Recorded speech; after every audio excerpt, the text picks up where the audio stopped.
പൊട്ടുവെള്ളരി juice കുടിച്ചിട്ടുണ്ടോ? എത്ര പേര് ഈ ഒരു ജ്യൂസിനെ പറ്റി കേട്ടിട്ടുണ്ട്? ഞാൻ ഈ റീസെന്റ് ആണ് കേട്ടോ സോഷ്യൽ മീഡിയ വഴി ഇതിനെക്കുറിച്ച് കേൾക്കുന്നതും കാണുന്നതും ഒക്കെ. സംഭവം കുടിച്ചു കഴിഞ്ഞാൽ വയറിനൊക്കെ നല്ല തണുപ്പാണ്. ഈ ഒരു ചൂടുകാലത്ത് പറ്റിയ ഒരു അടിപൊളി ഐറ്റം തന്നെയാണ്. പക്ഷെ ഇത് കിട്ടാൻ കുറച്ച് പാടായിട്ടാണ് എനിക്ക് ഫീൽ ചെയ്തേക്കുന്നത്. ഇത് കൊടുങ്ങല്ലൂർ ഭാഗത്തൊക്കെയാണ് ഇത് കൂടുതലായി കിട്ടുന്നതെന്നാണ് പറയപ്പെടുന്നത്. എനിക്ക് അതിനെക്കുറിച്ച് കൂടുതലായിട്ട് അറിയത്തില്ല. പക്ഷെ ഇതുണ്ടല്ലോ, എന്തൊരു ബുദ്ധിമുട്ടാണെന്ന് അറിയാമോ ഇത് കിട്ടാൻ. കിട്ടിക്കഴിഞ്ഞാൽ സംഭവം എന്തായാലും ഒന്ന് ട്രൈ ചെയ്ത് നോക്കേണ്ട ഐറ്റം തന്നെയാണ് കേട്ടോ ഇത്. ഭയങ്കര അടിപൊളിയാണ്. ഈ ഒരു ഐറ്റം മാത്രം മതി ജ്യൂസ് ഉണ്ടാക്കാൻ. ഇതിൽ വേറെ ആർട്ടിഫിഷ്യൽ ഇൻഗ്രീഡിയൻസ് ഒന്നും ചേർക്കേണ്ട ആവശ്യമില്ല.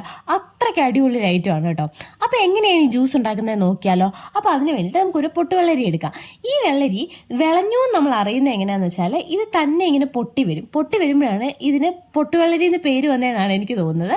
അപ്പം നമുക്ക് ഇതിൻ്റെ തൊലിയൊക്കെ ഇങ്ങനെ തന്നെ ഇങ്ങനെ പീൽ ചെയ്തെടുക്കാൻ പറ്റും. അല്ലാതെ ഇത് പീലറിൻ്റെയോ കത്തിയൊന്നും യൂസ് ചെയ്യേണ്ട യാതൊരു കാര്യവും ഇല്ല. നമ്മളിങ്ങനെ തൊട്ടാൽ മതി, അതിങ്ങനെ തൊലിയൊക്കെ ഇങ്ങനെ പൊളിഞ്ഞു വരും.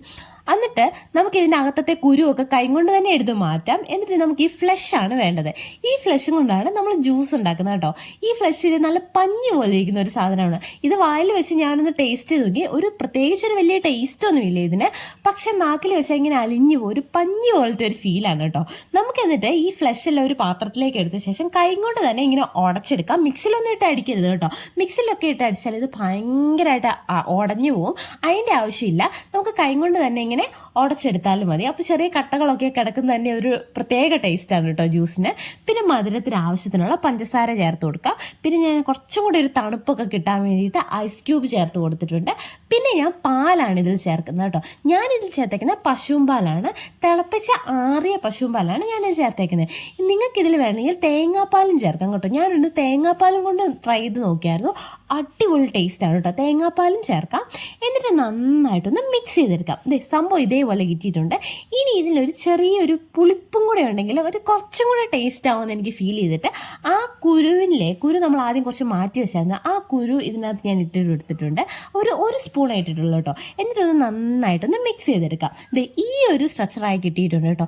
ഒരുപാട് ഉടയണ്ട. കഴിക്കുമ്പോൾ തന്നെ ചെറിയ ചെറിയ ആ പീസസ് കിട്ടുമ്പോൾ അത് നാക്കിൽ ഇങ്ങനെ അലിഞ്ഞു വെക്കുള്ളൂ. അതൊരു പ്രത്യേക ടേസ്റ്റാണ് കേട്ടോ. ഇനി നമുക്കിത് ഗ്ലാസ്സിലേക്ക് മാറ്റാം. എന്നിട്ട് കുടിച്ച് നോക്കാം കേട്ടോ. ഭയങ്കര ടേസ്റ്റ് ഉണ്ട്. ഭയങ്കര ഒരു റിഫ്രഷിങ് ആണ് കേട്ടോ. വയറിനൊക്കെ ഇത് കുടിക്കുമ്പോൾ തന്നെ വയറിനകത്തൊക്കെ ഒരു നല്ല തണുപ്പാണ്. അപ്പോൾ പൊട്ടുവെള്ളരി കിട്ടുമ്പോൾ ഇതൊന്ന് ട്രൈ ചെയ്ത് നോക്കണം.